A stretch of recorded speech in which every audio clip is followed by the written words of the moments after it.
Next, a hearing on the recent global ransomware attack and strengthening U.S. cybersecurity. The hearing was held by two House Science, Space, and Technology subcommittees.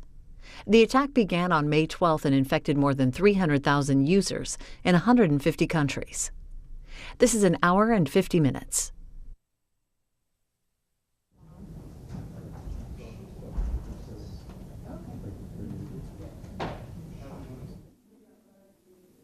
Technology will come to order. Without objection, the Chair is authorized to declare recess of the committee at any time. Good morning and welcome to today's hearing entitled, quote, Bolstering the Government's Cybersecurity, Lessons Learned from Wannacry, unquote. I recognize myself for 5 minutes for an opening statement. I want to welcome the witnesses here today, and I would also welcome Chairman Smith, Oversight Subcommittee Ranking Member Beyer, Research and Technology Subcommittee Chairman Abraham, Research and Technology Ranking Member Lipinski, members of the subcommittees, our expert witnesses, and members of the audience. Cybersecurity, a concept we hear mentioned frequently, especially in this period of rapidly emerging threats, is an ever-evolving concept.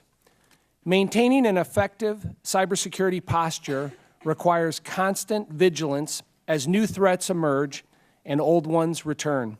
Too often, however, when we hear about the importance of cybersecurity, we are left without concrete steps to take to ensure our systems are best positioned to defend against emerging threats.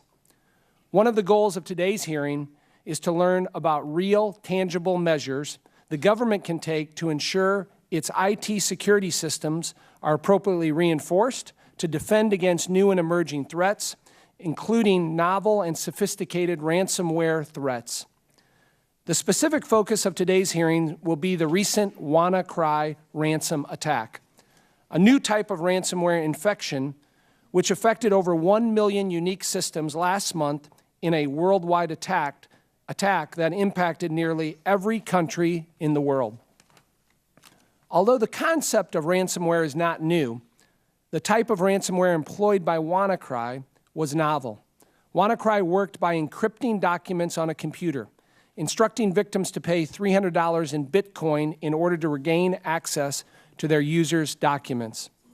Unlike typical forms of ransomware, however, Wannacry signaled the ushering of a new type of worming. Ransomware which caused the attack to spread faster and more rapidly with each new infection. In light of the novelty built into Wannacry's method of attack, cybersecurity experts, including those we will hear from today, have expressed significant concerns that Wannacry is only a preview of a more sophisticated ransomware infection that many believe will inevitably be launched by hackers in the near future.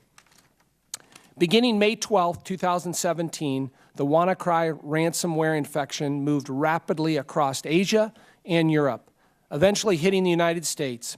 The attack infected 7,000 computers in the first hour, 110,000 distinct IP addresses in 2 days, and in almost 100 countries, including the UK, Russia, China, Ukraine, and India.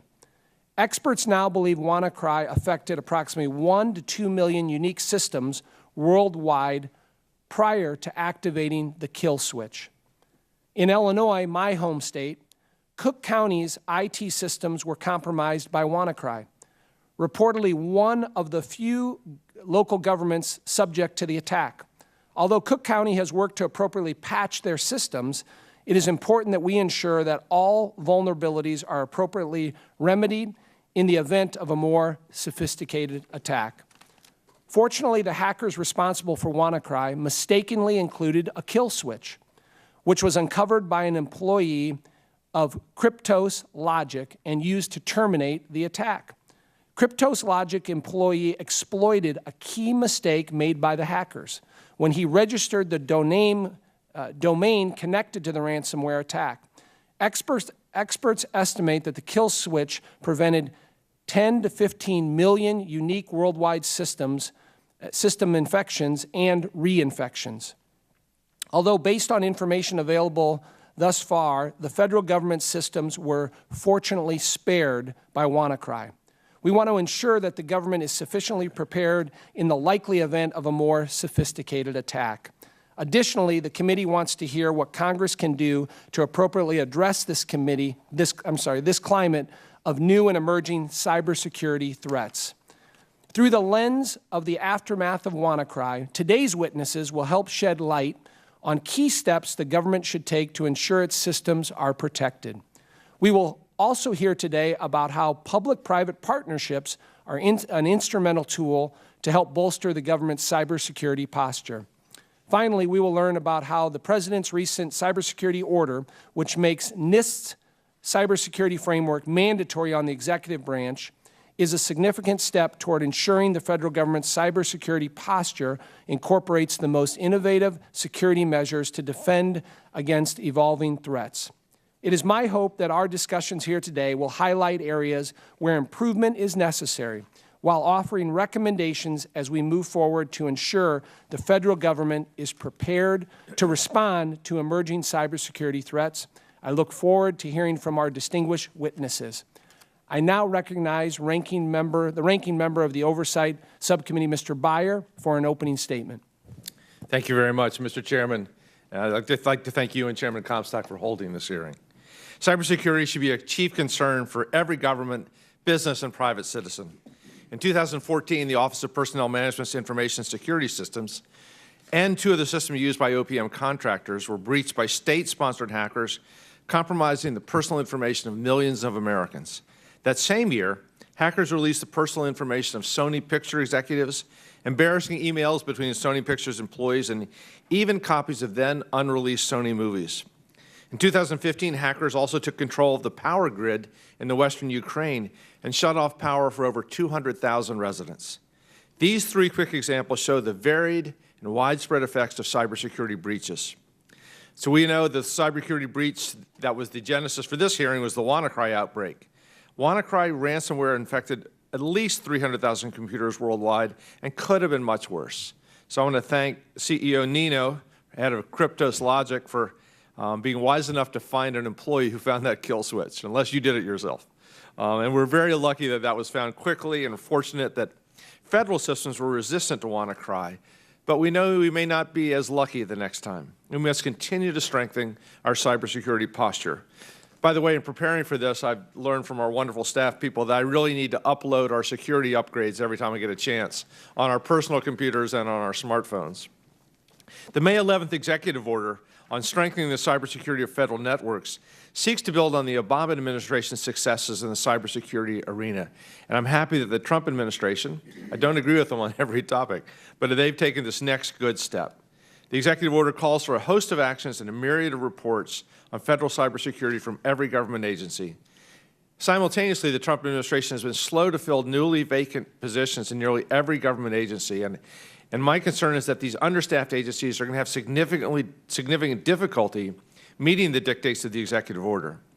And frankly, I'm also concerned that the proposed budget cuts in the original Trump-Mulvaney budget across all agencies will make the task a lot harder to strengthen the security of federal information systems. We've got to make sure that the federal government has the resources and staffing to meet the need in this vital area. The executive order also calls for agencies to begin using the NIST framework for cybersecurity efforts. And I'm glad that we have NIST here with us today. They play a very important role in setting cybersecurity standards that can help thwart and impede cyber attacks. NIST is world-renowned for its expertise in standards development, and federal agencies will be very well served by using the NIST framework. On a precautionary note, though, I believe some efforts to expand NIST's cybersecurity role beyond the current mission and expertise are well-intentioned but perhaps misplaced. We recently had a debate of H.R. 1224 here, the NIST Cybersecurity Framework Assessment and Auditing Act of 2017, which gives NIST the auditing authority for all federal civil information systems. Currently, this is the responsibility of the inspector generals at each agency. They have the statutory authority, the experience, the expertise. They respond directly responsible to Congress. NIST has no such experience or expertise, and I at least remain concerned about this proposal. And I'd be interested in any of the expert witnesses' thoughts on NIST's role in cybersecurity and auditing. So I look forward to hearing from all of you today. I especially look forward to hearing from our general, the former federal CISO, about his experience in these positions and thoughts.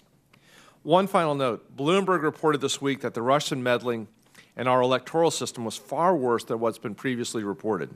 According to the report, hackers attempted to delete or alter voter data, access software designed to be used by poll workers, and in at least one instance, access campaign finance database. These efforts didn't need to change individual votes in order to influence the election, and we really should take these sorts of cyber threats very seriously. I think Vice President Cheney called this a war on our democracy.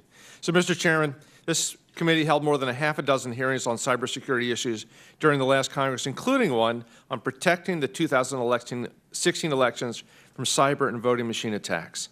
So given what we know about the hacking and meddling in 2016, I hope that this hearing today will be a precursor to more hearings on how we can better protect our voting systems. Mr. Chairman, thank you so much, and I yield back. Thank you, Mr. Byer, for your opening statement. I now recognize the Vice Chair of the Research and Technology Subcommittee, Mr. Abraham, for an opening statement. Thank you, Mr. Chairman. Over the last few years, we've seen an alarming increase in the number and intensity of our cyber attacks. These attacks by cyber criminals and by unfriendly governments have compromised the personal information of millions of Americans, jeopardized thousands of our businesses and their employees, and threatened interruption of critical public services. The recent Wannacry Ransomware attack demonstrates that cyber attacks are continuing to go from bad to worse. The most recent large-scale cyber attack affected more than 1 to 2 million systems in more than 190 countries. Nevertheless, it appears that the impact could have been much more catastrophic considering how fast that ransomware spread. And while organizations and individuals within the United States were largely unscathed, due in part to a security researcher identifying a web-based, quote, kill switch, the potential destructiveness of Wannacry warns us to expect similar attacks in the future. Before those attacks happen, we need to make sure that our information systems are very ready.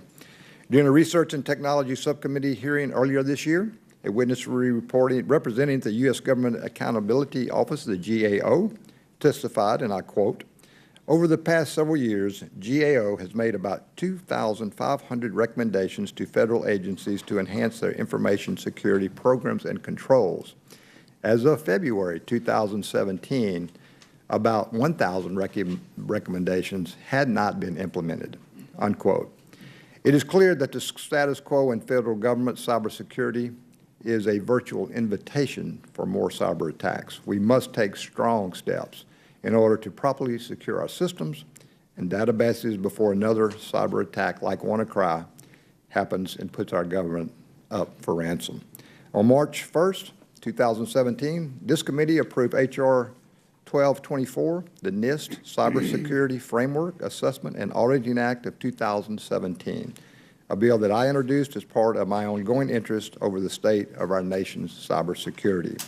This bill takes concrete steps to help strengthen federal government cybersecurity. The most important steps are encouraging federal agencies to adopt the National Institute of Standards and Technology, NIST, cybersecurity framework, which is used by many private businesses, and directing NIST to initiate individual cybersecurity audits of priority federal agencies to determine the extent to which each agency is meeting the information security standards developed by the Institute. NIST in-house experts develop government-wide technical standards and guidelines under the Federal Information Security Modernization Act of 2014.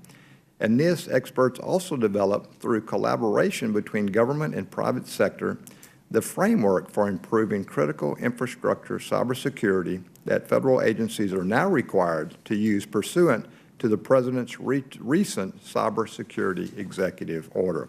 I was very pleased to read that language. Considering the growing attempts to infiltrate information systems, there is an urgent need to assure Americans that all federal agencies are doing everything they can to protect government networks and sensitive data. The status quo simply is not working. We can't put up with more bureaucratic excuses and delays. NIST cyber expertise is a singular asset. We should take full advantage of that asset, starting with the very important step of annual NIST cyber audits of high-priority federal agencies. As cyber attacks and cyber criminals continue to evolve and become more sophisticated, our government cyber defenses must also adapt in order to protect vital public services and shield hundreds of millions of Americans' confidential information. We will hear from our witnesses today about lessons learned from the Wannacry attack and how the government can bolster the security of its systems. We must keep in mind that the next cyber attack is just around the corner, and it could have a far greater impact than what we have thus far seen. Our government systems need to be better protected, and that starts with more accountability, responsibility, and transparency by federal agencies. Thank you, and I look forward to hearing our panel. I yield back. Thank you, Mr. Abraham. I now recognize the ranking member of the Research and Technology Subcommittee, my colleague from Illinois, Mr. Lipinski, for an opening statement. Thank you, Chairman LaHood, and I want to thank you and Vice Chair Abraham for holding this hearing on the cybersecurity and lessons learned from the Wannacry ransom attack last month. The good news is that the U.S. government information systems were not negatively impacted by the Wannacry attack. This was a clear victory for our cyber defenses. However, I believe there are lessons to be learned from successes as well as failures. A combination of factors likely contributed to this success, including getting rid of most of our outdated Windows operating systems, diligently installing security patches, securing critical IT assets, and maintaining robust network perimeter defenses. As we know, Microsoft sent out a security patch for this vulnerability in March, 2 months before the Wannacry attack. These and other factors played a role in minimizing damage to U.S. businesses as well. However, Wannacry and its impact on other countries serves as yet another reminder that we must never be complacent in our cybersecurity defenses. The threats are ever evolving, and our policies must be robust yet flexible enough to allow our defenses to evolve accordingly. The Federal Information Security Modernization Act, or FISMA, laid out key responsibilities for the security of civilian information systems. Under FISMA, DHS and OMB have central roles in development and implementation of policies as well as in incident tracking and response. NIST develops and updates security standards and guidelines, both informing and responsive to policies established by OMB. Each agency is responsible for its own FISMA compliance, and each Office of Inspector General is required to audit its own agency's compliance with FISMA on an annual basis. We must continue to support agencies in their efforts to be compliant with FISMA while conducting careful oversight. In 2014, NIST released the Cybersecurity Framework for Critical Infrastructure, which is currently being updated to Framework version 1.1. While it is still too early to evaluate its full impact, it appears the framework is being widely used across industry sectors. Our committee recently reported out a bipartisan bill, H.R. 2105, that I was pleased to co-sponsor, that would ensure that the cybersecurity framework is easily usable by our nation's small businesses. I hope we can get it to the President's desk quickly. In the meantime, the President's recent cybersecurity executive order directs federal agencies to use the framework to manage their own cybersecurity risk. As we have heard in prior hearings, many experts have called for this step, and I applaud the administration for moving ahead. I join Mr. Beyer in urging the administration to fill the many vacant positions across our agencies that will be responsible for implementing the framework, as well as shepherding the myriad reports required by the executive order. Finally, I'll take this opportunity to express my disappointment in the administration's budget proposal for NIST. The top-line budget cut of 25% was so severe that if it were implemented, NIST would have no choice but to reduce its cybersecurity efforts. This represents the epitome of penny-wise, pound-foolish decision-making. NIST is among the best of the best when it comes to cybersecurity research and standards, and our modest taxpayer investments in their efforts help secure the information systems not just of our federal government, but our entire economy. I trust that my colleagues will join me in ensuring that NIST receives robust funding in the fiscal year 18 budget and doesn't suffer the drastic cut requested by the President. Thank you to the expert witnesses for being here this morning, and I look forward to your testimony. I yield back. Thank you, Mr. Lipinski. At this time, I now recognize the chairman of the full committee, Mr. Smith. Yeah. Thank you, Mr. Chairman. Appreciate your holding this hearing, as well as the Research and Technology Subcommittee Vice Chairman sitting next to me, Ralph Abrahams, holding the hearing as well. In the wake of last month's Wannacry ransomware attack, today's hearing is a necessary part of an important conversation the federal government must have as we look for ways to improve our federal cybersecurity posture. While Wannacry failed to compromise federal government systems, it is almost certain the outcome was due in part to a measure of chance. Rather than seeing this outcome as a sign of bulletproof cybersecurity defenses, we must instead increase our vigilance to better identify constantly evolving cybersecurity threats. This is particularly true since many cyber experts predict that we will experience an attack similar to Wannacry that is more sophisticated in nature, carrying with it an even greater possibility of widespread disruption and destruction. Congress should not allow cybersecurity to be ignored across government agencies. I am proud of the work the committee has accomplished to improve the federal government's cybersecurity posture. During the last Congress, the committee conducted investigations into the Federal Deposit Insurance Corporation, the Internal Revenue Service, and the Office of Personnel Management, as well as passed key legislation aimed at providing the government with the tools it needs to strengthen its cybersecurity posture. President Trump understands the importance of bolstering our cybersecurity. He signed a recent executive order on cybersecurity, which is a vital step towards ensuring the federal government is positioned to detect, deter, and defend against emerging threats. Included in the President's executive order is a provision mandating that executive branch departments and agencies implement NIST cybersecurity framework. While continuously updating its cybersecurity framework, NIST takes into account innovative cybersecurity measures from its private sector partners. NIST collaborative efforts help to ensure that those entities that follow the framework are aware of the most pertinent, effective, and cutting-edge cybersecurity measures. I strongly believe the President's decision to make NIST framework mandatory for the federal government will serve to strengthen the government's ability to defend its systems against advanced cyber threats like with the recent Wannacry ransomware attack. Similarly, the committee's NIST Cybersecurity Framework Assessment and Auditing Act of 2017, sponsored by Representative Abraham, draws on findings from the committee's numerous hearings and investigations related to cybersecurity, which underscored the immediate need for a rigorous approach to protecting U.S. cybersecurity infrastructure and capabilities.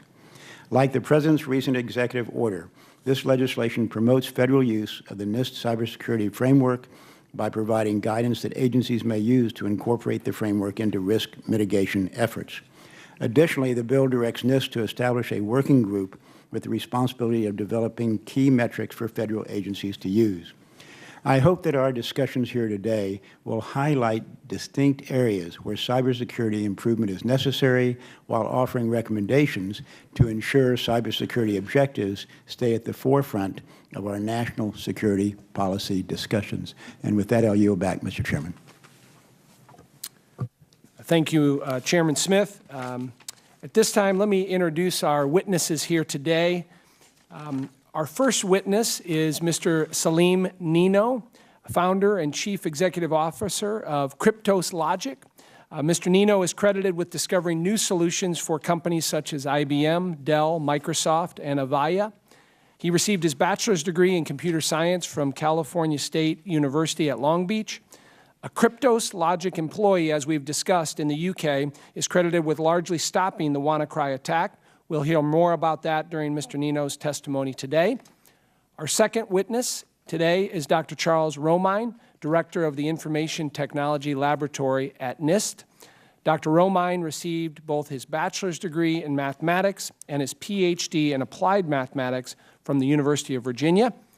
Our third witness, Mr. Toohill, is a retired brigadier general in the United States Air Force, is currently an adjunct professor of cybersecurity and risk management at Carnegie Mellon University. Previously, he was chosen by President Obama to serve as the nation's chief information security officer.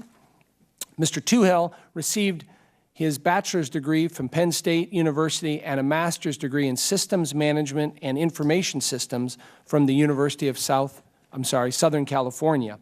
And our final witness today is Dr. Hugh Thompson, Chief Technology Officer for Symantec. Dr. Thompson also serves as an advisory board member for the Anti-Malware Testing Standards Organization and on the editorial board of IEEE, Security and Privacy Magazine.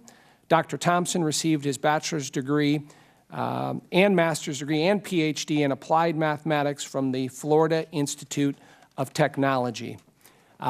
We're glad you're all here today and look forward to your valuable testimony. I now recognize Dr. Nino for 5 minutes to present his testimony. Thank you, Chairman. Chairman LaHood, Vice Chairman Abraham, Chairman Smith, Ranking Member Beyer, and Ranking Member Lipinski. Thank you for the opportunity to appear before you today at this joint subcommittee hearing. We greatly appreciate your interest in cybersecurity and look forward to sharing our thoughts and perspectives with you and your members. On May 12, 2017, Kryptos Logic identified a high-velocity, high-impact global security threat with the immediate potential to cause an immeasurable amount of damage. While the intent of this threat was unclear and its motives and origins ambiguous, it was immediately evident that its approach was unusually reckless. This threat has now popularly become known as Wannacry.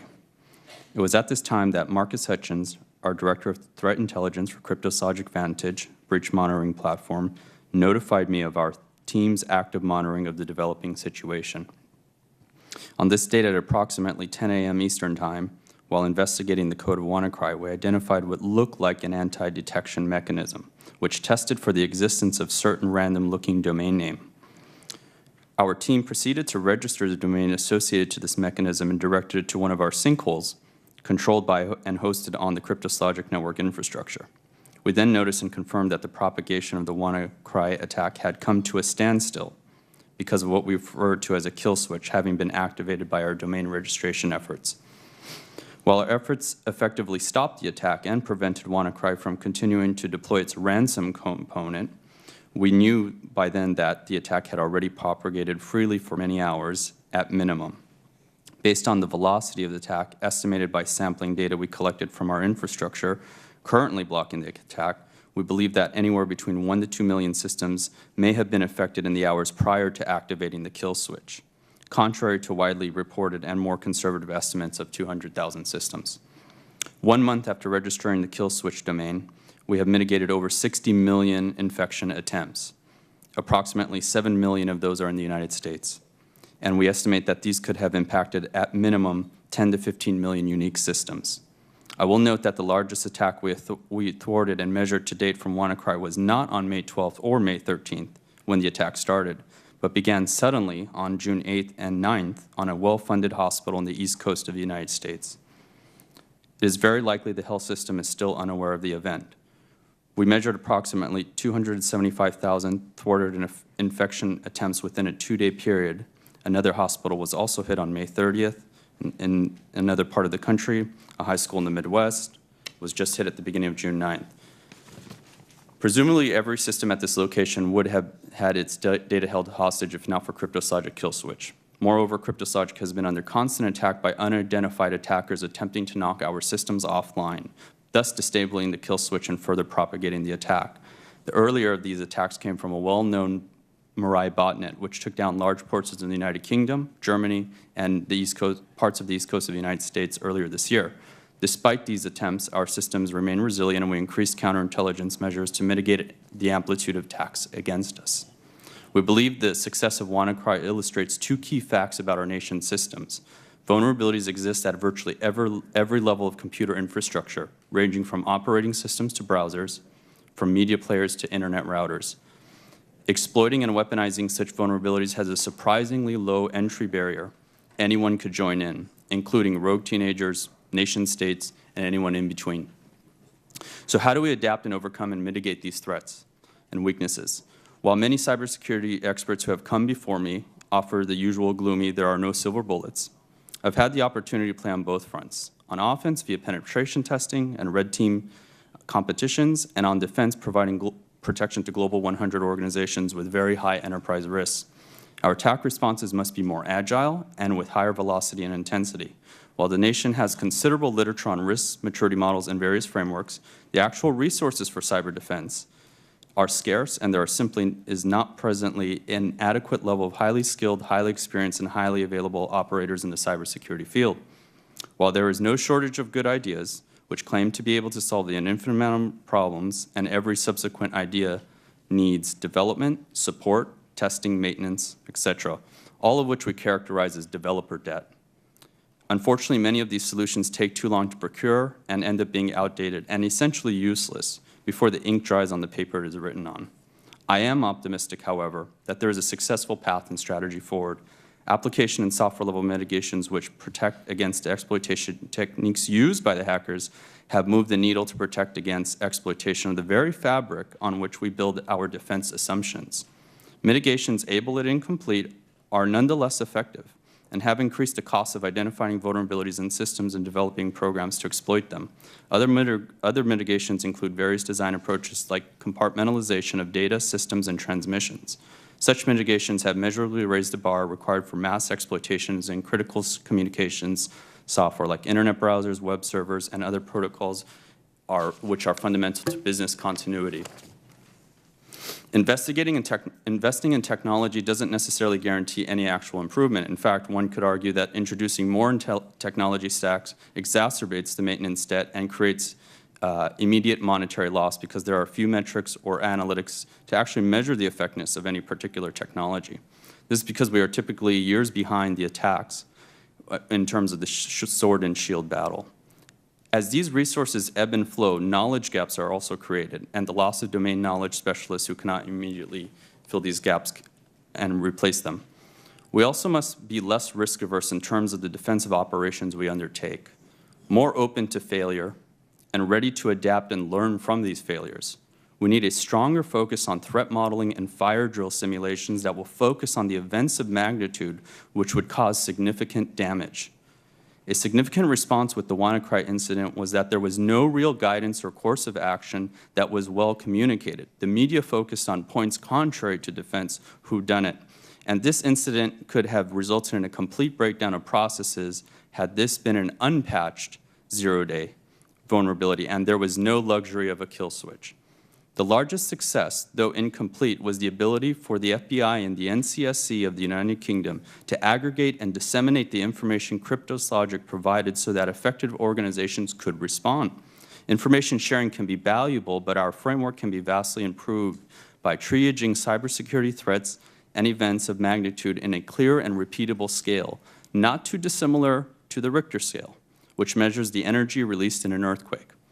Likewise, a scale that takes the technical and social elements of a threat into account to evaluate its destructive power enables first responders, us, to better organize and mobilize and focus on the most important areas of risk.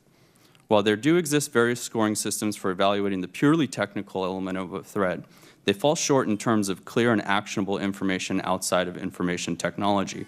We focus too much on application-specific vulnerabilities with obtruse names like MS-17010, and none of these values are effective in quantifying the overall impact potential of a wider global environment. We need an easier-to-grasp method of prioritizing threats that have a large-scale destructive potential in contexts like Wannacry. To this end, once we have determined a method to evaluate the risk with respect to aforementioned technical and contextual specifics, we can apply the appropriate mitigations. In conclusion, one of the largest issues is the transitory nature of a crisis. This message still has not resonated of the destructive potential of these attacks and importance of its awareness. We think this can be explained simply by the fact that organizations are too slow to adapt to such a volatile landscape. There's a vast human resource shortage and little by way of metrics to demonstrate return on investment of defensive technologies. Again, I thank the subcommittee for inviting me here to appear today to discuss Kryptos Logic involvement in the lessons learned for Wannacry, and I welcome the opportunity to answer any questions you may have when they're fielded. Thank you, Mr. Nino. I now recognize Dr. Romine for 5 minutes to present his testimony. Chairman LaHood and Abraham, Chairman Smith, Ranking Members Beyer and Lipinski, and members of the subcommittees. Thank you for the opportunity to appear before you today to discuss NIST's key roles in cybersecurity and how they relate to recent incidents. In the area of cybersecurity, NIST has worked with federal agencies, industry, and academia since 1972, starting with the development of the data encryption standard when the potential commercial benefit of this technology became clear. NIST's role to research, develop, and deploy information security standards and technology to protect the federal government's information systems against threats to the confidentiality, integrity, and availability of information and services was recently reaffirmed in the Federal Information Security Modernization Act of 2014. NIST provides resources to assist organizations in preventing or at least quickly recovering from ransomware attacks with trust that the recovered data are accurate, complete, and free of malware, and that the recovered system is trustworthy and capable. NIST's Guide for Cybersecurity Event Recovery provides guidance to help organizations plan and prepare for recovery from a cyber event and integrate the processes and procedures into their enterprise risk management plans. The guide discusses hypothetical cyber attack scenarios, including one focused on ransomware, and steps taken to recover from the attack. 3 years ago, NIST issued the Framework for Improving Critical Infrastructure Cybersecurity, or the Framework. The framework, created through tight collaboration between industry and government, consists of voluntary standards, guidelines, and practices to promote the protection of critical infrastructure. In the case of Wannacry and similar ransomware, the framework prompts decisions affecting infection by the ransomware, propagation of the ransomware, and recovery from it. While the framework does not prescribe a baseline of cybersecurity for organizations, for instance, a baseline that would have prevented Wannacry, it does prompt a sequence of interrelated cybersecurity risk management decisions, which should help prevent virus infection and propagation and support expeditious response and recovery activities. On May 11th, President Trump signed Executive Order 13800, strengthening the cybersecurity of federal networks and critical infrastructure, that mandated federal agencies to use the framework. Under the executive order, every federal agency or department will need to manage their cybersecurity risk by using the framework and provide a risk management report to the Director of the Office of Management and Budget and to the Secretary of Homeland Security. On May 12th, NIST released a draft interagency report, the Cybersecurity Framework Implementation Guidance for Federal Agencies, which provides guidance on how the framework can be used in the United States federal government in conjunction with the current and planned suite of NIST security and privacy risk management standards, guidelines, and practices developed in response to the Federal Information Security Management Act as amended, or FISMA. Another NIST resource that can assist system administrators in protecting against similar future attacks is the most recent release of the NIST National Software Reference Library, or NSRL. The NSRL provides a collection of software from various sources and unique file profiles, which is most often used by law enforcement, government, and industry organizations to review files on a computer by matching the profiles in the system. NIST maintains a repository of all known and publicly reported IT vulnerabilities, such as the one exploited by the Wannacry malware. The repository, called the National Vulnerability Database, or NVD, is an authoritative source of standardized information on security vulnerabilities that NIST updates dozens of times daily. NIST analyzes and provides a common severity metric to each identified security vulnerability. NIST recently initiated a project at our National Cybersecurity Center of Excellence, or NCCOE, on data integrity, specifically focused on recovering from cyber attacks. Organizations will be able to use the results of the NCCOE research to recover trusted backups, roll back data to a known good state, alert administrators when there is a change to a critical system, and restore services quickly after a Wannacry-like cyber attack. NIST is extremely proud of its role in establishing and improving the comprehensive set of cybersecurity technical solutions, standards, and guidelines to address cyber threats in general, and ransomware in particular. Thank you for the opportunity to testify today on NIST's work in cybersecurity and in preventing ransomware attacks. I'd be happy to answer any questions that you may have. Thank you, Dr. Romine. I now recognize Mr. Toohill for 5 minutes to present his testimony. Good morning, Chairman. Turn on your mic, please. Thank you. Good morning, Chairman LaHood, Chairman Smith, Vice Chairman Abraham, Ranking Member Beyer, Ranking Member Lipinski, and members of the committee. Thank you very much for the opportunity to appear today to discuss cyber risk management. I'm retired Air Force Brigadier General Greg Tuhill. I currently serve on the faculty of Carnegie Mellon University's Hines College, where I instruct on cybersecurity and risk management. Prior to my current appointment, I served as the United States Chief Information Security Officer, and before that, in the United States Department of Homeland Security, where I served as the Deputy Assistant Secretary for Cybersecurity and Communications. During that period, I also served as the Director of the National Cybersecurity and Communications Integration Center, which is commonly referred to by its acronym NCIC. During my Air Force career, I served as one of the Air Force's first cyberspace operations officers, and I currently maintain both the Certified Information Systems Security Professional and Certified Information Security Manager Professional certifications. Cybersecurity is a risk management issue. However, many people mistakenly view it solely as a technology concern. Cybersecurity indeed is a multidisciplinary risk management issue and is an essential part of an enterprise risk management program. Now, I recognize we have a very full agenda of topics today, and I'm sensitive to your time. I have submitted for the record a written statement, and in that statement, I discuss the recent Wannacry attack and my assessment of how future attacks may impact the public and private sectors. In short, I view Wannacry as a slow-pitch softball, whereas the next one may be a high-and-tight fastball coming in. We need to be ready. I also discuss and share recommendations on topics the committee has identified for today's agenda, including the President's recent cybersecurity executive order, public and private sector partnerships, the cybersecurity framework, and proposed legislation. In short, in that, I urge the Congress to continue its great efforts to strengthen our enterprise risk posture. I urge you to authorize and empower the Federal Chief Information Security Officer position, which currently is not an authorized or specified position. I also suggest that instead of calling it the NIST cybersecurity framework, and I'm a huge fan of this framework, I suggest we start calling it the National Cybersecurity Framework to reinforce the fact that it applies to everyone. And further, NIST did a brilliant job in crowdsourcing the development of this framework, but it was really people from around the country that brought to the table best practices. NIST was the great trail boss for this, but it really is a national cybersecurity framework.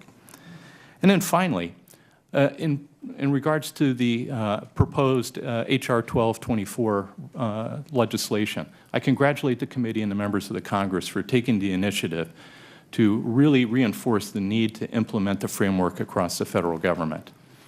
I do suggest, based upon my experience in both the military and the government sectors of the federal government, that we do two things with that act. One is we amend that act to make it apply to national security systems as well.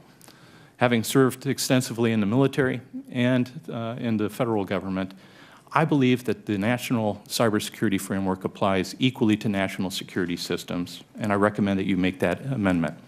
Further, I concur with my colleagues who suggest that let's leverage the Inspector General and auditing communities that are currently in the different departments and agencies and reinforce their need to conduct appropriate audits using that cybersecurity framework. Again, I thank you for inviting me to discuss cyber risk management with you today, and I look forward to answering any questions you may have. Thank you, Mr. Tuhill. I now recognize Dr. Thompson for 5 minutes to present his testimony. Good morning. Thanks for having me. And Chairman LaHood, Vice Chairman Abraham, Chairman Smith, Ranking Member Lipinski, and Ranking Member Beyer. I really appreciate the opportunity to be here today to talk about what is a critical subject. Understanding the current threat environment is essential to crafting good policy and effective defenses. And last month's Wannacry Ransomware attack is just one of the latest manifestations of the kinds of disruptive attacks that we are now facing. The timeline of Wannacry, I think, has been well covered by the other folks on this panel, but I did want to share with you a graphical timeline that hopefully you can see in the monitor. Apologies for the small print. What's interesting, I think, about that, and where I'd like to add some color, is to give you Symantec's perspective on the events as they unfolded. And to give you some context, Symantec is the world's largest cybersecurity company, with technology protecting over 90% of the Fortune 500, and being used extensively by government agencies around the world. In addition, we protect tens of millions of home users through our Norton and LifeLock branded products. The threat telemetry we get from these deployments represents the largest civilian threat intelligence network in the world. Wannacry was unique and dangerous because of how quickly it could spread. It was the first ransomware as a worm that had such a rapid global impact. Once on a system, it propagated autonomously by exploiting a vulnerability in Microsoft Windows. After gaining access to a computer, Wannacry installs the ransomware package. This payload works in the same fashion as most crypto ransomware. It finds and encrypts a range of files and then displays essentially a ransom note to victims demanding payment, this time in Bitcoin. Symantec worked closely with the U.S. government from the first hours of the outbreak. We connected DHS researchers with our experts, provided indicators of compromise and analysis to DHS, and received the same back. And during the outbreak, DHS held twice daily calls with private sector to coordinate operational activities. From our perspective, this was one of the most successful public-private collaborations that we've been involved in. Our analysis of Wannacry revealed that some of the tools and infrastructure it used have strong links to a group referred to as Lazarus by the security community, which the FBI has connected with North Korea. Lazarus was linked to the destructive attacks against Sony Pictures in 2014, and also the theft of approximately $81 million from the Bangladesh Central Bank last year.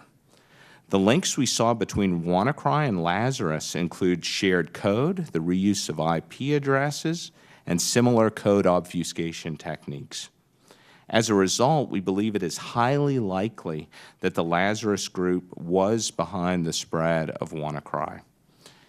Beyond Wannacry, the threat landscape continues to evolve very quickly. We're seeing attacks become more sophisticated, not just in technology, but in the social engineering approaches that these attacks use. We're also seeing more attacks being leveraged against IoT devices, such as the massive weaponization of IoT devices that we saw with the Mirai botnet last fall.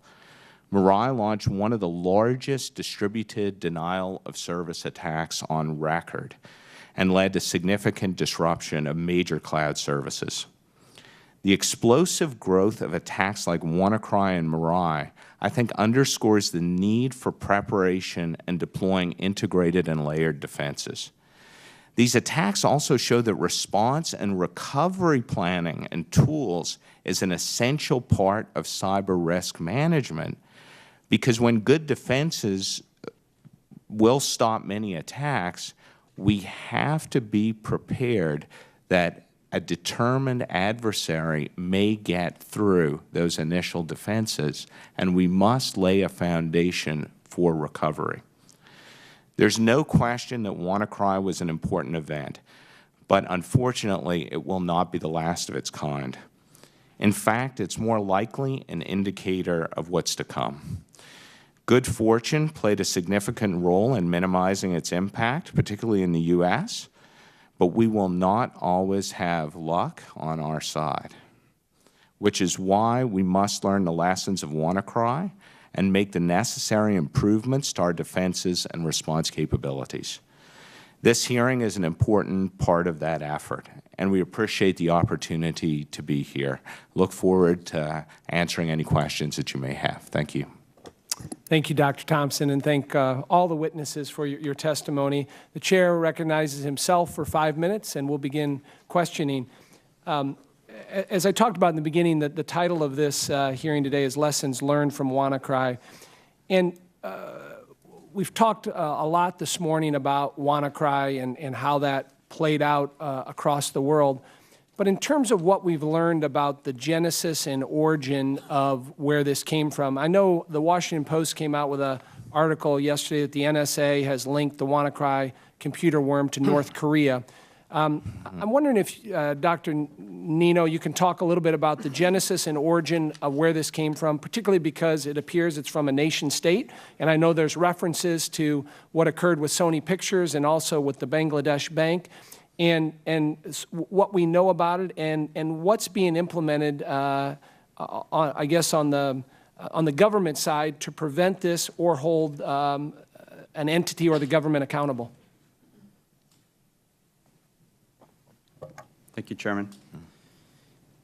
I think if I understand your question, you're asking about, one, the origin and our conjecture to that, and number two, perhaps, if I understood also correctly, what would be the rules of engagement for something like that if it was another nation state?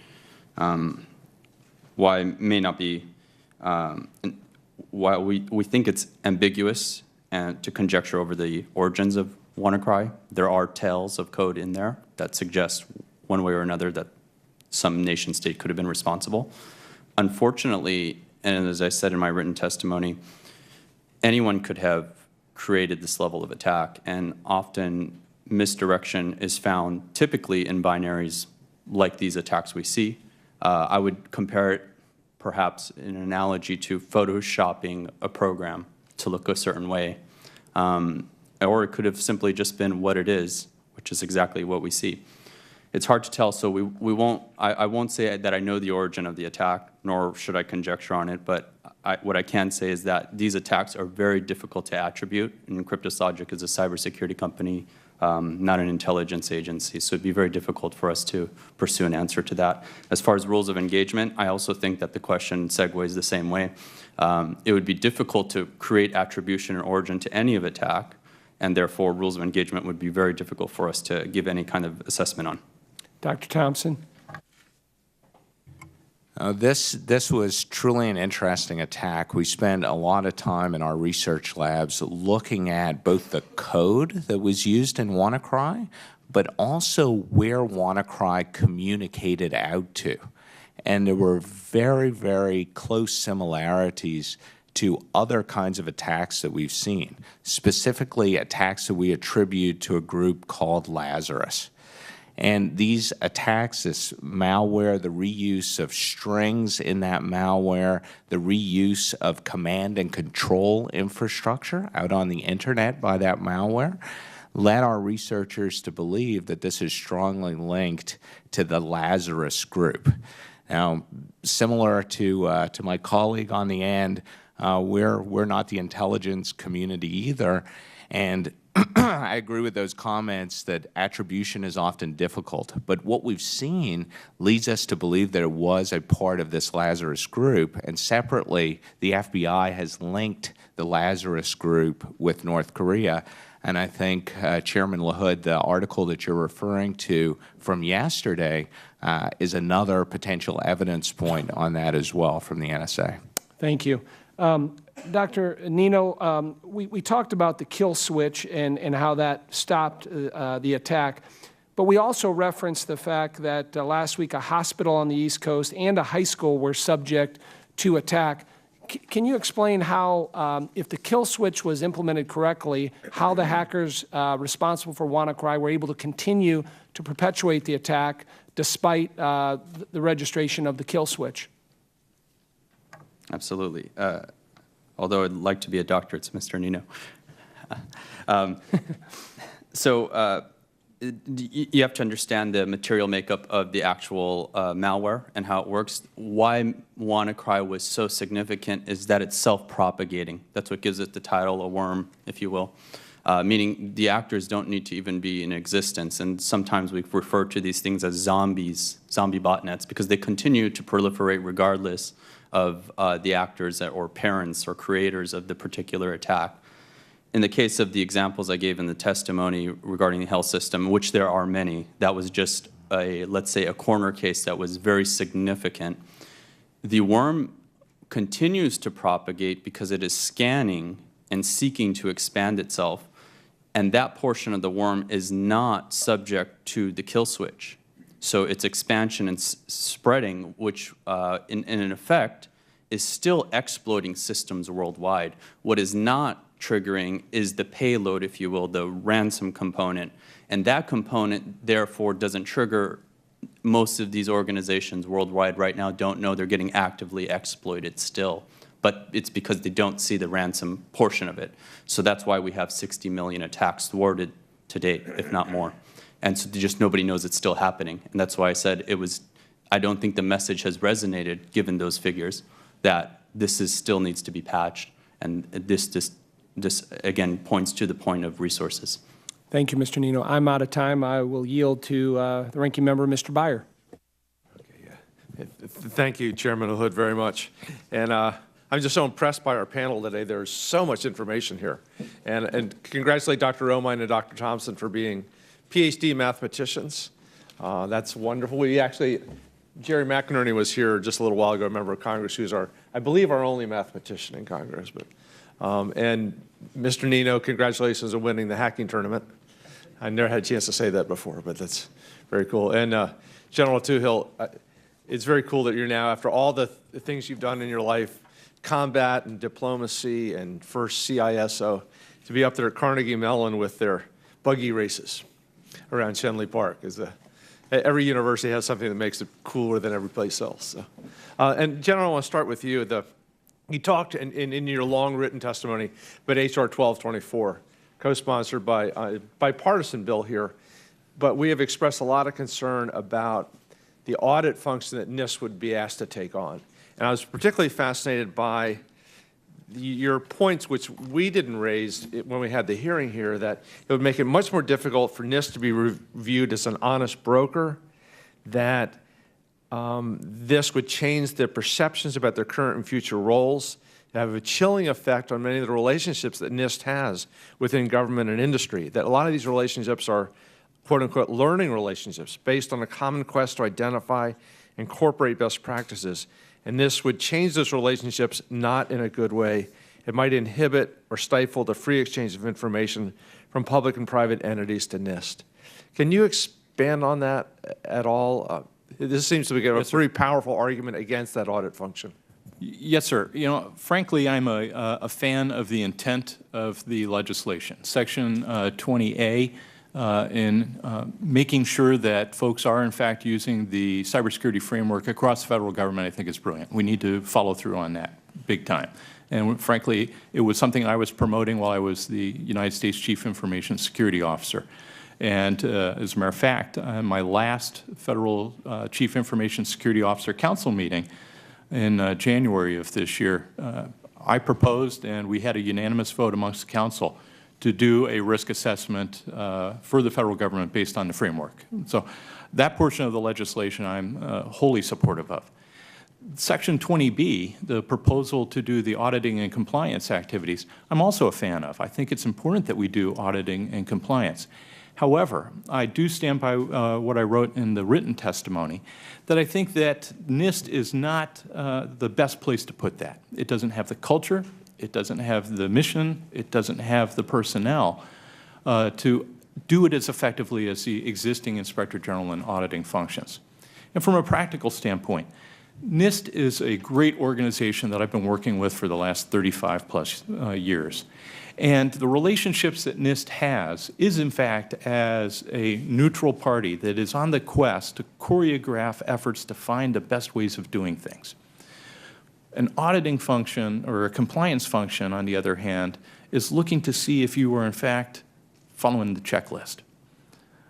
I think that if we want to have an auditing and compliance function, which I definitely think that we should be doing, we should be giving direction to those folks whose job it is to do that auditing and compliance function. And frankly, this is an operational issue. And inspector generals have always been, in my book, the folks that do performance inspections, that are the ones that are going to help those commanders in the field in the military, as well as the executives in the federal government, do their job better and have better visibility into their risk posture. Great. I believe we need to have the inspector generals and auditing functions that are currently in place be the ones who execute the intent of the committee and the Congress. Right. Thank you, General, very much. Mr. Nino, based on your testimony, you should be a doctor, is filled with really interesting things. And your three-part conclusion that the largest issues were, A, that organizations are too slow to adapt, B, that we have a vast human resource shortage, and C, there are little by way of metrics to demonstrate return on investment. And you talk about creating a method to prioritize threats, something like the Richter scale, magnitude in a clear and repeatable scale. Who should put this together? Who should manage it? Who should maintain it? How do we make this happen?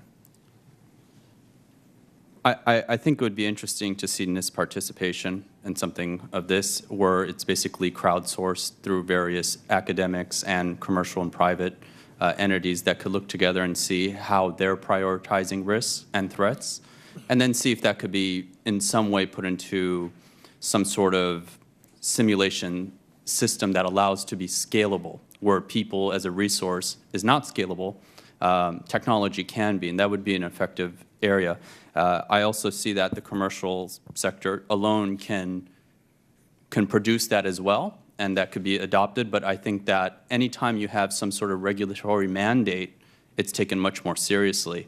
And what I mean by that is, for instance, if we had an event of magnitude that was measured, and if we put an arbitrary number on Wannacry, let's say it was a 7.5 magnitude by some arbitrary figure, shouldn't that particular event be required to be fixed by organizations, whereas right now it's mostly voluntarily?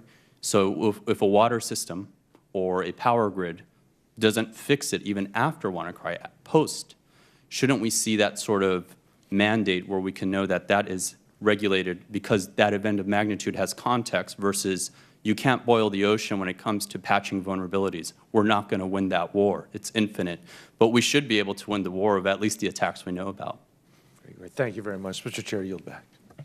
Thank you, Mr. Beyer. I now recognize Chairman Abraham. Thank you, Mr. Chairman. I also stand in awe of the brain cell power on our panel. We could probably use a couple of you guys as mathematicians when we work through our budget process. And Dr. Thompson, if indeed North Korea has a role in this virus exploitation, I find it ironic that a country as North Korea that not only suppresses but quashes religious freedom would use a biblical name, Lazarus, as its code name. So just an aside. Dr. Romine, my question is to you. When news of Wannacry started spreading, what, if any, steps did NIST take to ensure federal agencies' information systems were protected, and was NIST involved in any government meeting that took place around that time? Thank you very much for the question.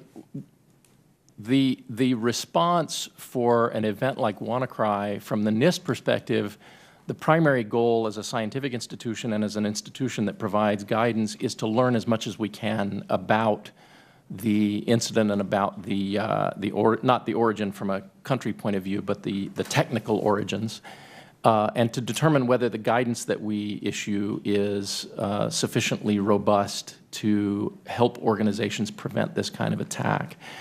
I'm not aware of specific meetings that we were involved in that were discussing the operational side of the Wannacry. I think the law enforcement and intelligence communities were certainly meeting. You heard reference to DHS being quite active in helping the private sector to deal with this issue.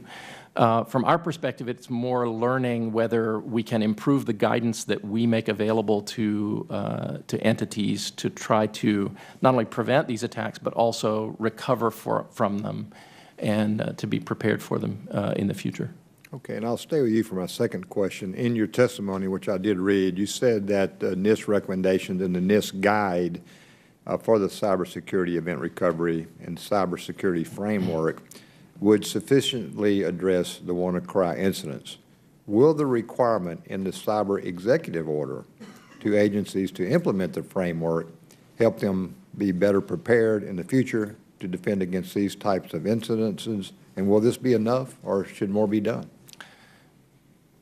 Thanks for the question. It's difficult to know whether it will be enough for the next event. But I can say this: one of the important things that emerged in our discussions with the private sector during the development of the framework was we are often thinking about detection and prevention of attacks. Sometimes we don't pay enough attention to response and recovery. And so one of the things that the framework does is to spell out the 5 functions of identify, protect, detect, respond, and recover. And we're providing a lot of guidance now with the incident response guidance that we've provided, for example, to help different organizations be better prepared to respond and recover. I mean, one of the analogies that I've drawn recently is, the Boy and Girl Scouts are right. Their motto is "Be prepared." And the fact is, the better prepared an organization is through its risk management activities, which we think the risk management framework from FISMA, coupled with for federal agencies and under the umbrella of the cybersecurity framework now, we think those are the tools that are necessary to implement the kind of preparedness that organizations should have. One quick follow-up. What specific steps in lieu of this Wannacry should NIST take to help federal and state agencies be better prepared, as well as the private sector? So we're already looking at some of the consequences associated with this, some of the incident response work that we have, some of the data integrity work that I talked about earlier. We launched the data integrity project at the National Cybersecurity Center of Excellence, which has a very strong tie-in with ransomware-type attacks. We launched that actually before the Wannacry came out, but in light of this new event, we're accelerating the work that's going on in the NCCOE. So we hope to be able to provide very practical guidance or practical examples of how to be prepared so that organizations can see how it's done. Okay, thank you. And General, thank you for your service to the country. Mr. Chairman, I yield back. Thank you, Chairman Abraham. I now recognize Ranking Member Lipinski for his questioning. Thank you, Mr. Chairman. I want to thank the witnesses for their testimony and for all the work that you do. We are, I think, finally beginning to take cybersecurity more seriously here in Washington, although there's much more that I think we need to do. Part of the problem is understanding what this really means and the impact that it can have. We also need to make sure that the American public knows the significance of cybersecurity and what could happen. We know when we're dealing with cybersecurity that technology is just part of the solution. What often matters more, as we saw with Wannacry, is personal behavior and organizational behavior. Individuals and information systems managers must regularly install security patches and phase out outdated software. Organizations must prioritize cybersecurity and have plans in place for a quick response when there are attacks. These are social science issues. Another social science angle is understanding criminal and terror networks as well as foreign state actors, and using that understanding to help inform our intelligence gathering and our cyber defenses. So I'd like to hear from each of our witnesses your thoughts on whether we are investing enough in the human factors of cybersecurity, and what more can be done. What more would you like to see us do to so that we are taking care of these issues. Start with Mr. Nino. Thank you, Mr. Lipinski. I think it's a great point that you bring up. There are other issues other than technology at play. Cybersecurity is hard. It really is. Software is hard. Security is hard. When you put them together, it's very hard. One thing that we know will be quite difficult is resources. Resources will maintain their need for quite some time, and technology is rapidly evolving. We have eroding boundaries. Systems are changing.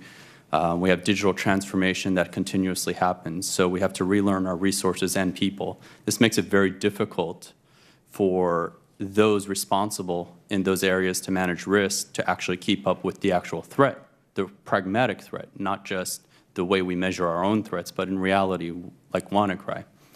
In that case, I think that we could see a huge value if we were to see investments in things that allow for threat prioritization. Again, going back to the events of magnitude example, you can't boil the ocean, but you can look at the areas that can hurt you the most and the people that will hurt you the most. And investigating those things and putting them together allows you to start to formulate a picture that allows you to prioritize threats. Once you prioritize threats, the investments you make in those people and those resources will be maximized, and we'll have a better chance of being more resilient. Thank you. Dr. Romine? I'd like to describe two important NIST programs that directly address the human part of this problem. One is NIST is privileged to host the Program Office for the National Initiative for Cybersecurity Education, or NICE, which is an interagency program that's dedicated to building a larger cybersecurity workforce. And we've made great strides in that area. I'm very proud of the work that we've done there. The second part of the program is, you're absolutely right, that one of the key components in achieving true security is understanding how humans interact with technology. You can be theoretically secure through technology, but if the people that are trying to get their jobs done are focused on that and not taking advantage of, or in some cases even circumventing security that's in place in order to get their jobs done, you have to know about that, and you have to understand how to build systems that have the human in the loop. NIST views a systems-level approach for cybersecurity, but we think people, the users, are part of the system. And so we have an active research program in understanding. We have psychologists, sociologists, human factors engineers on our staff whose entire mission is to understand how people interact with technology so that we can do better in areas like security and usability. To you, General Juhill. Yep. Thank you very much. You know, when I was still in public service, as the U.S.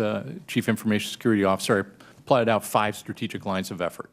1 was harden the workforce. 2, treat information as an asset. 3, do the right things the right way and at the right time. 4, make sure that you're continuously innovating and investing wisely. And then 5, make sure that you're making risk management decisions at the right level. The first one was harden the workforce. If you gave me an extra $1 in cybersecurity, I was going to spend it on people. And frankly, your people are your greatest resource, but they're also your weakest link. We see it time and time again. And 95% of the incidents my U.S. CERT or ICS, the Industrial Control System certs, responded to, you could track back to a human failure. Failure to patch, failure to configure correctly, failure to read the instruction book. So I think hardening the workforce should be a strategic priority, and it was one of my top ones, actually it was the top one. Further, you know, if you ask for where else could we invest, well, exercises. People should not necessarily be confronting crisis without having practiced ahead of time. And my friend Admiral Thad Allen likes to say the time to exchange business cards is not in time of crisis. We should be doing exercises more often than we are, and we should be investing more into them. And then further, everybody needs to play. Too often we see senior executives who go dismiss that off to the younger folks and the kids in the server room to play. It's a risk issue, and risk decisions are made at the board level. So I think we need to invest in exercises. We already are doing a lot. During the time I was at DHS, when I first got there, the year before, we had done 44. By the time I left, 2 years later, we were up to 270 exercises. but I think more is to be done, and I encourage the committee and the Congress to help reward these type of practices because I think it'll buy down our risk. Thank you. If the chairman will indulge me, let Dr. Thompson go. Right. Thank you. Well, thanks for that question, because I think what you're hitting on is probably one of the most important and underinvested areas in cybersecurity in general. This human element cannot be separated from the technology. Often in the security community, we talk about advanced persistent threats. And most people, when they think about that, think about very sophisticated code, malware. But in fact, what we're seeing is the root of many of these advanced persistent threats is the initial way a company got infected or a person got infected was that an individual made, in retrospect, a bad choice. They clicked on a link, they downloaded a file, and we're seeing attackers becoming more socially sophisticated in the way they attack. We're seeing them personalize attacks, looking for information on social networking sites, for example, so that they can create credibility in an email or a text message that they may send you so that you're convinced that this is a reasonable thing to go and do. And I think from an industry perspective, it is a place that we desperately need focus. I want to give you one data point that I think may be useful. So I've had the pleasure to serve as the program committee chairman for RSA conference for the past 10 years. That conference had 40,000 people, security professionals, that showed up last year, which is a sign of how important I think this industry has become. And 3 years ago, we started a track called the Human Element, and it has become one of the most popular tracks for cybersecurity professionals because I think we all realize, and I love the comments that the General made about this topic, I think we all realize that is one of the most critical areas that we need to focus on going forward. Human element of the people that are responsible for cybersecurity, but also the human element of users. And I'll make a final comment here. It is very easy for a user to understand that there's an increase in utility. I know it's easier to get in my house if I leave the door unlocked, right? Very easy. I don't have to carry any keys around. If I make it more secure, generally people's viewpoint is you make it more secure, you make it more painful. There are more things that you have to do. So they can easily measure utility, but they can't easily measure risk.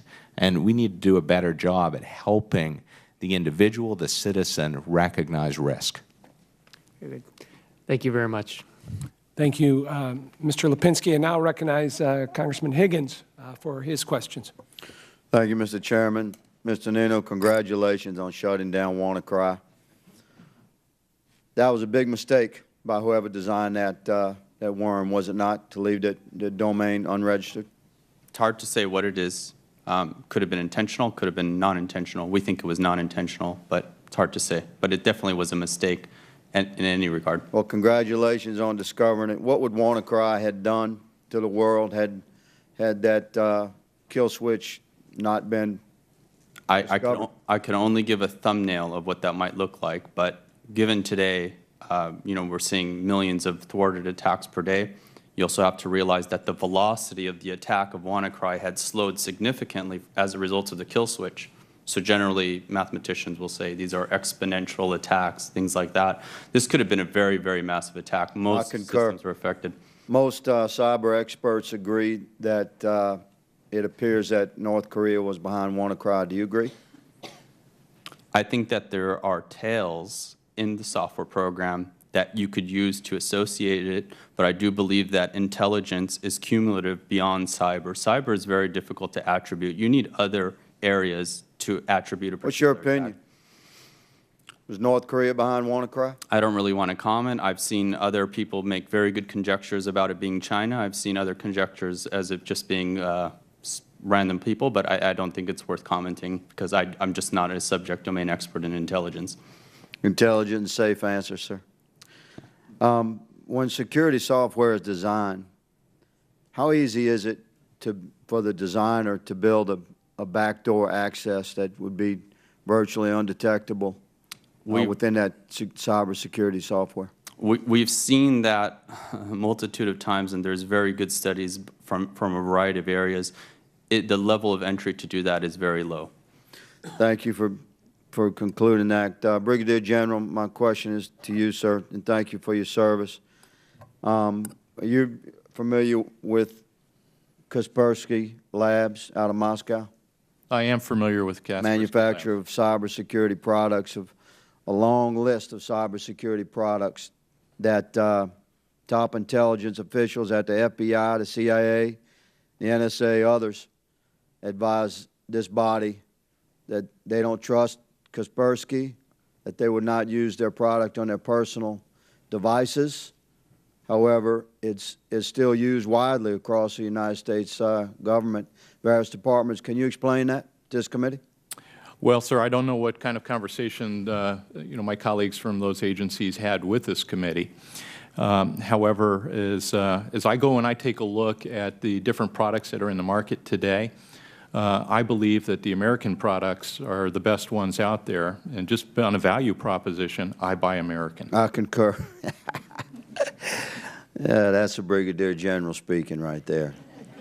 That's an American speaking, sir. Let me say that although there's no public evidence of collusion between Kaspersky Labs and the Russian government, it's not a large leap.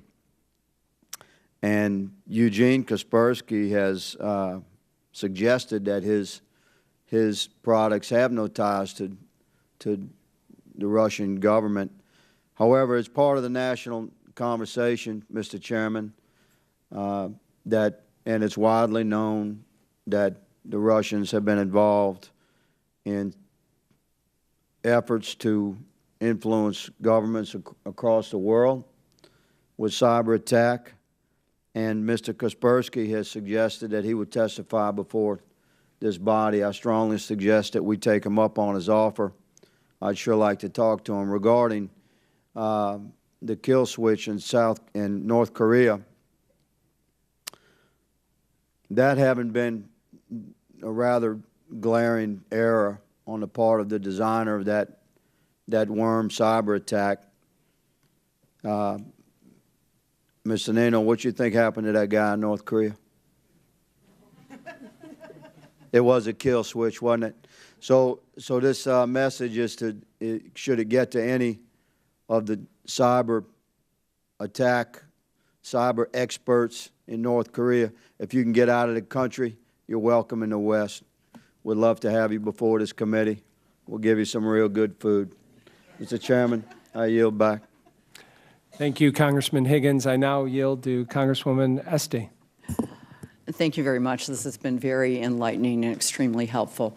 There are a couple of points I want to return to and maybe drill down on. One is on the human element, which I think is unbelievably important because you can buy all the great equipment in the world, and as you said, Dr. Thompson, if you leave the door open, it doesn't do you any good. And I think a little bit about the analogy in hospitals, about getting people used to washing their hands, and it may be low-tech, but it works. And so one of the things I think we need to emphasize for all Americans is hygiene, is just what are proper hygiene practices. So that's one, and getting people's thoughts and how we make that absolutely standard operating procedure for all organizations, government and non-government. Number two, we have an issue in the federal government in particular, and all levels of government, of really old systems. So we look at the fact that this was exploiting a vulnerability in Windows. Who's still using those systems?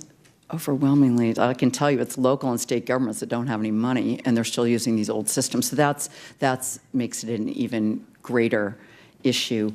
Mr. Nemo, your point about threat assessment and understanding levels of assessment, we need triage help. We need triage help to recognize, what DEFCON level is this? Because, everybody gets those notes in their phones, and we're looking at our phones like, I don't have time to upgrade my system. And that's the reality of human behavior. So it's just a couple of things. We ought to be getting behavioral economists and social media experts, to your point, Dr. Thompson. And I think that needs to be part of what the federal government, part of what NIST is doing, is to stay ahead of the game, we need to do that. A number of us were at an Aspen briefing a couple of months ago with some of the folks from the top levels of the private sector talking about how so much of our emphasis at the federal government has been, and frankly the incentives have been for us to be on attack mode. We're developing our attack cyber capability out of the federal government. We've left it to the private sector to do defense. Obviously, we need to be doing more defense. So that's, how do we incentivize defense attention? It's less sexy, but frankly, a lot more important. So what can we do as a culture change? Where does that have to come out of? Is that out of NIST? Is that out of DOD, NSA, to put the incentives there? How do we make sure we're getting the broader sector of talent pool? Again, it may not strike people bringing in, people who do Snapchat for figuring out how do we make sure people don't click on that link, but it strikes me over and over again, if we don't do that, if we look at what happened in the hacking on the electoral system in last year, what happened, it was John Podesta's email.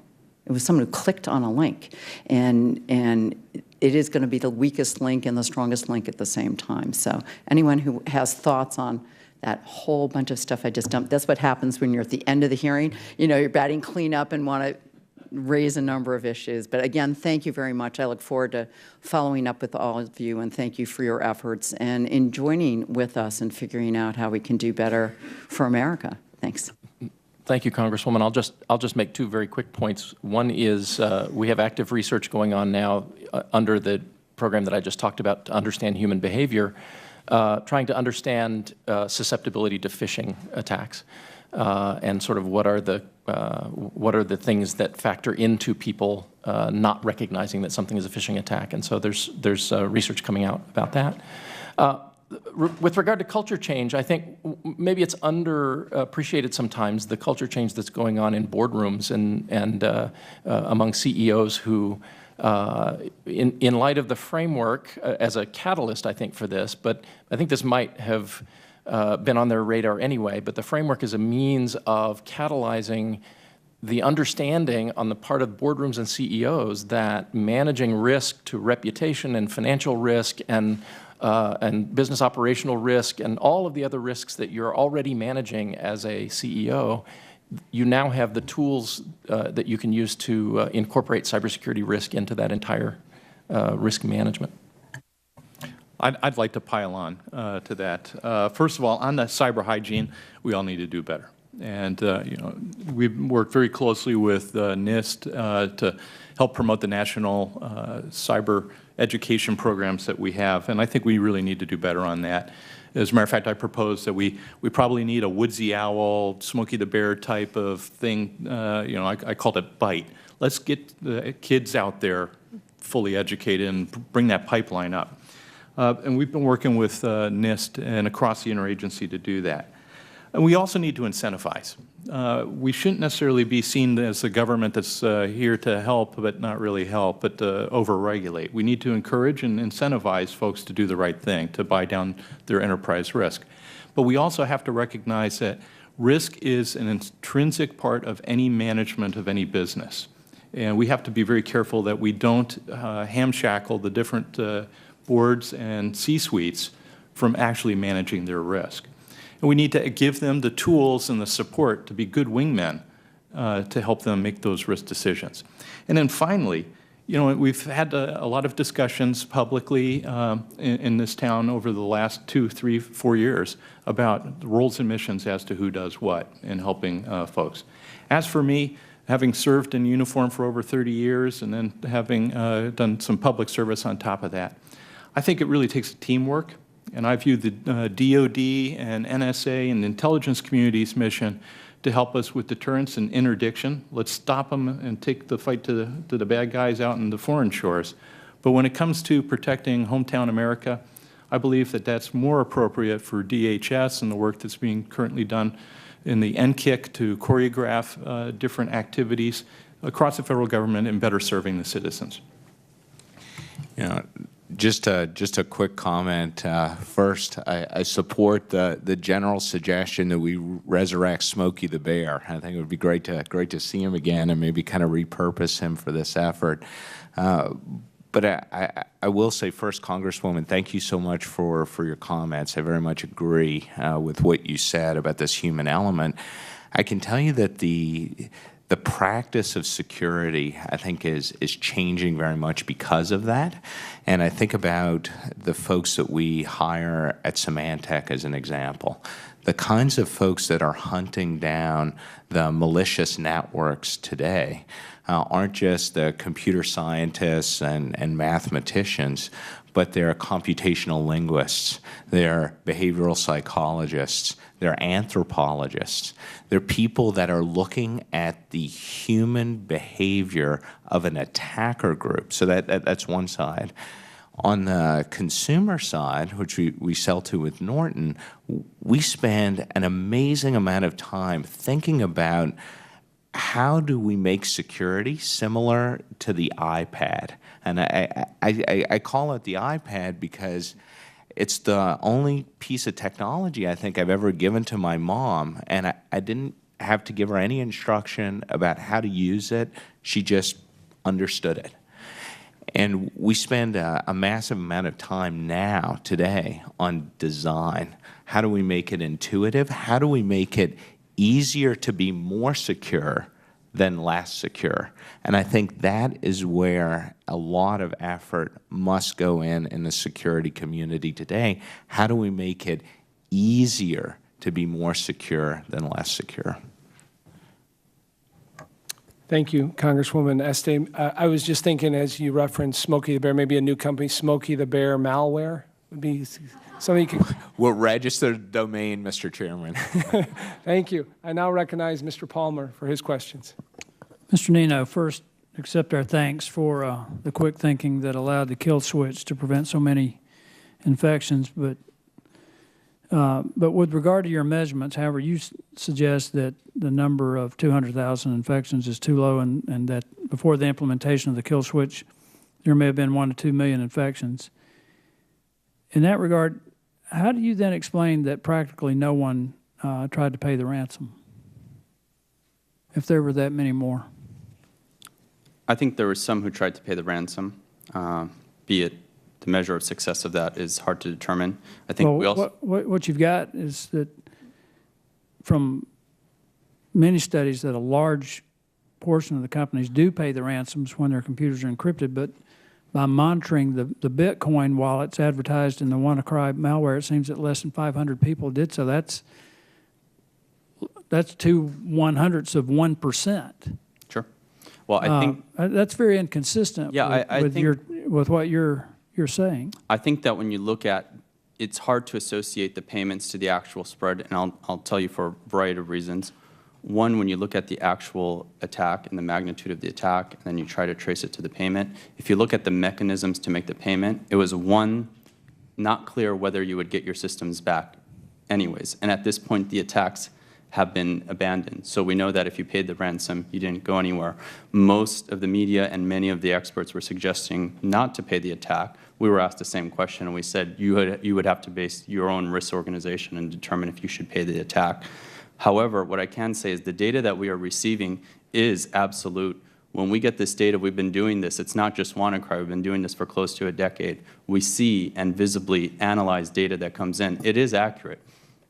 I'd like to address this question to General Toohill, and again, as many of our members have said, thank you for your service, sir.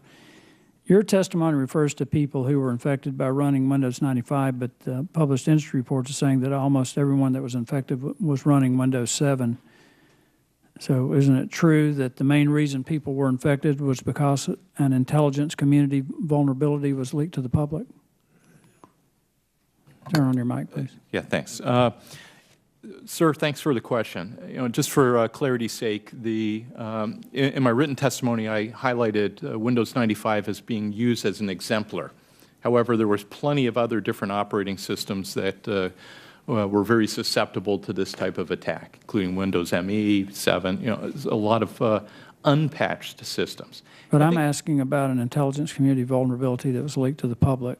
I think that if we take a look at it from that standpoint, yeah, I'm very concerned about that. And I think that this highlights a couple of things. First of all, patch your systems. We've been telling you all along to do that. Second of all, I think that as we take a look at, the leakage of information or the attribution of leakage of information, that's very serious and unacceptable. Well, in regard to the patch, the reality is that a team of hackers calling themselves shadow brokers published an NSA exploit called Eternal Blue on the internet, and that happened in January 2017, and Microsoft released a patch that addressed that vulnerability 3 months later, in March. The patch was called MS17-010, so it was not a problem of machines being out of date. The problem was that if you hadn't put all of the Microsoft recommended patches on, all of the machines within 60 days, you would become a victim. And it was a zero-day attack because when Eternal Blue code was released in January, there was no way to protect a computer from it. I don't know if I don't believe I would characterize this one necessarily as a full zero-day attack. From my perch, frankly, because the fact that we had some patches that had been put out, and Microsoft went through extraordinary measures, by the way, to go out and create those patches for operating systems that had previously been declared unsupportable many years before. And I used Windows 95 in my written testimony as an exemplar because Windows 95 had been online for about 19 years before it was retired. Mm-hmm. And for the last 3 years, Microsoft had not been supporting it. And then for them to come back and put out that patch in March was extraordinary. And through a federal government and other organizations around the world, we went out and we clearly communicated, and Carnegie Mellon's CSIRT was one of them, clearly communicated to all of the communities of interest, patch your systems. This is an important patch. And it was labeled as a critical patch, sir. If I may, I have one more question for Mr. Thompson. Could you address the double pulsar feature that you mentioned? Since no one was actually paying the ransom, is it possible, but the real goal of the attack was to allow remote access to the machines that the double pulsar was installed on by becoming infected? Thanks for your question. It's difficult to anticipate what the true intention was of this attack, whether it was ransomware, whether it was a test, whether it was the ability to propagate some kind of backdoor.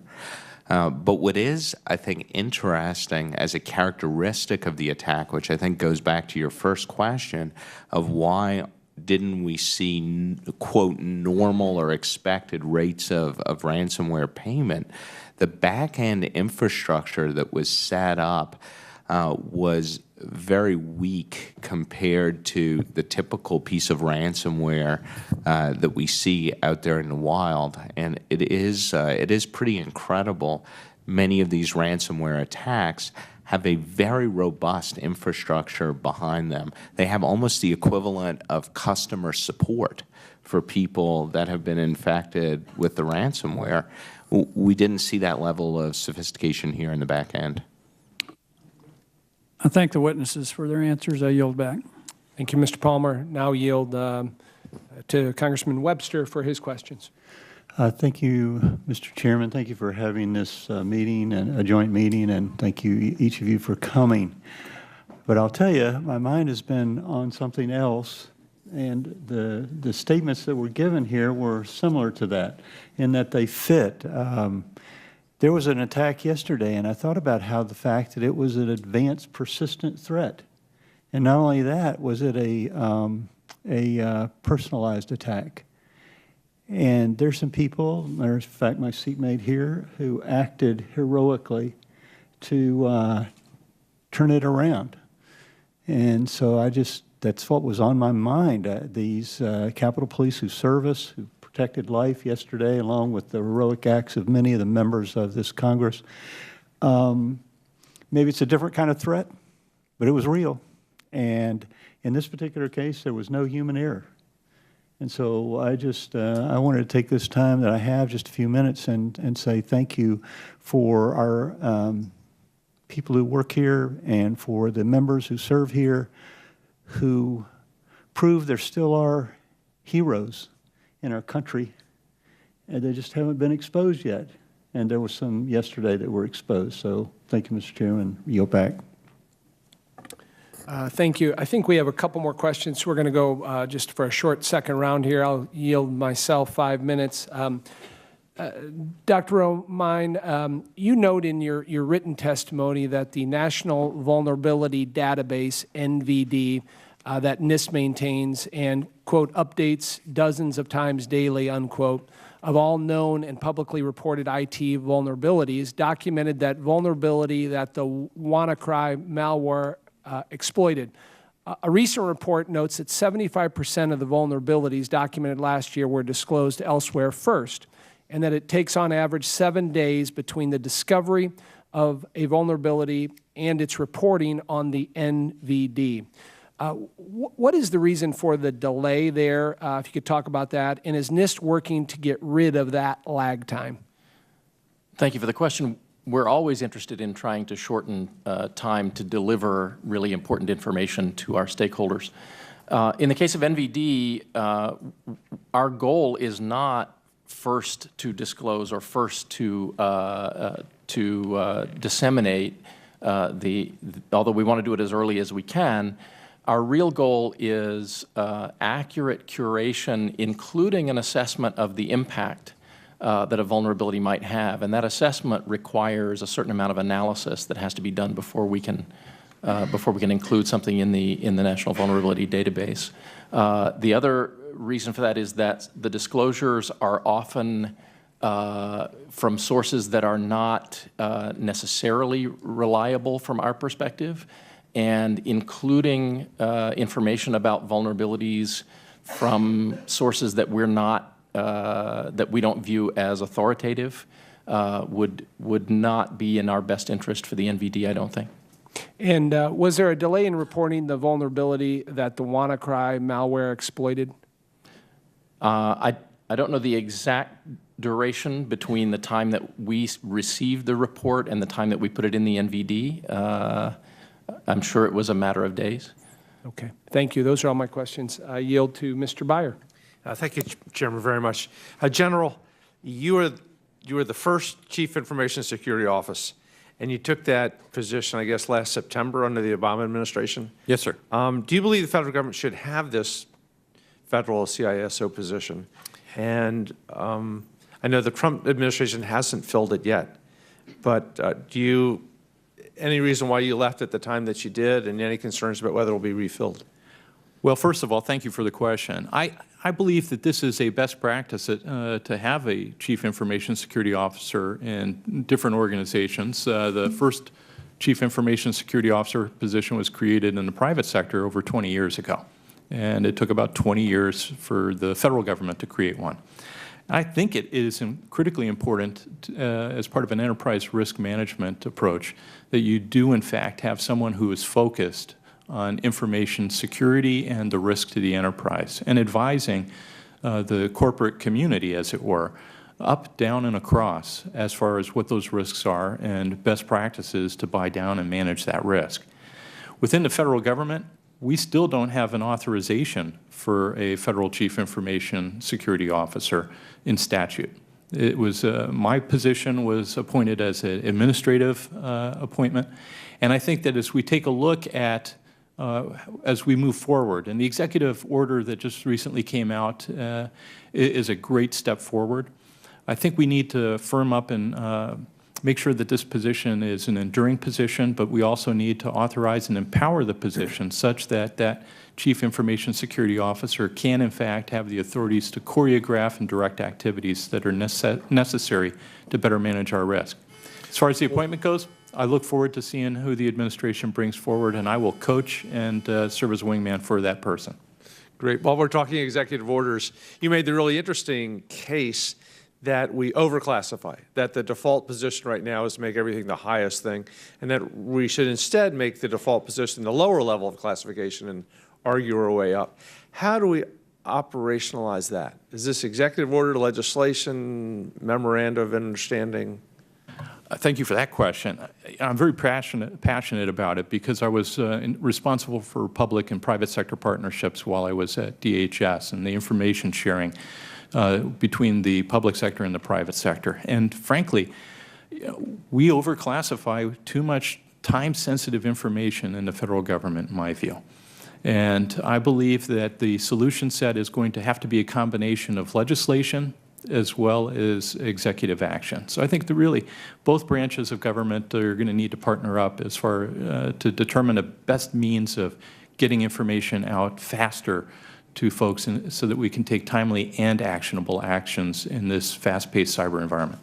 Great, thank you. Mr. Nino, you had one very intriguing, or many intriguing lines in your testimony. One said that was, quote, points contrary to defense, parens, who did it?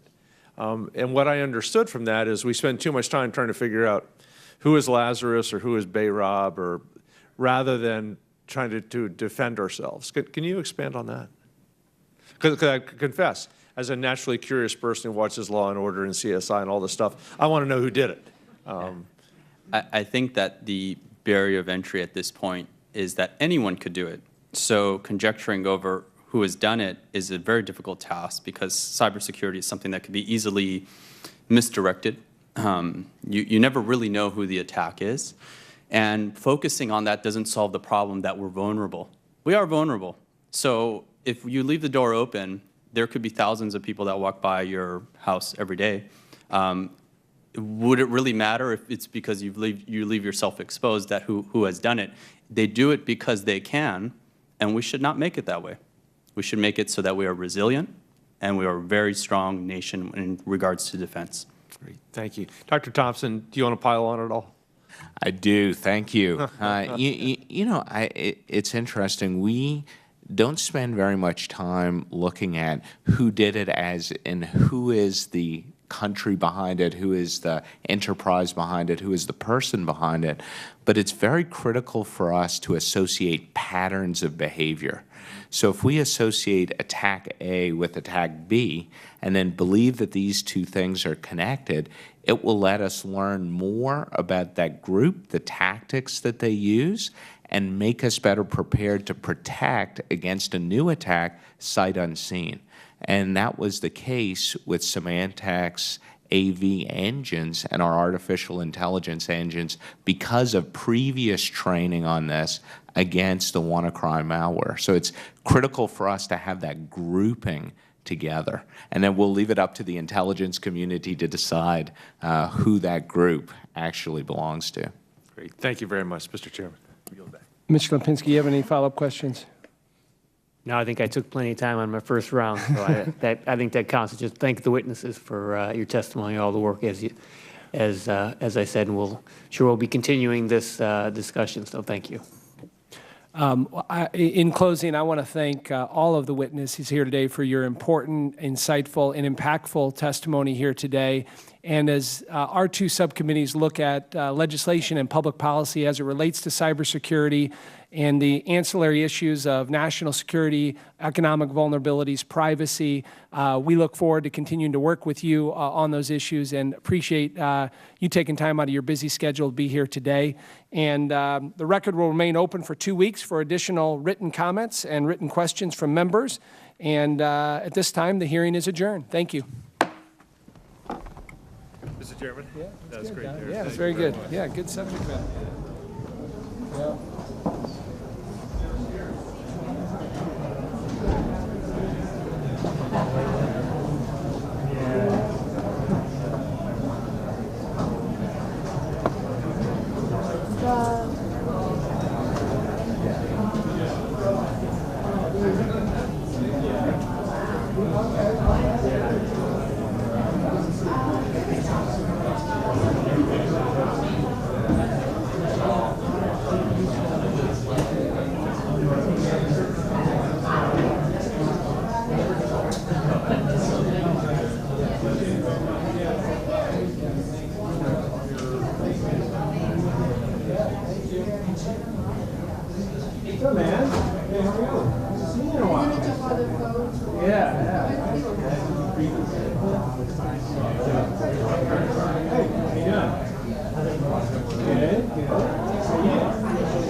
it takes is a horrible cybersecurity attack. I know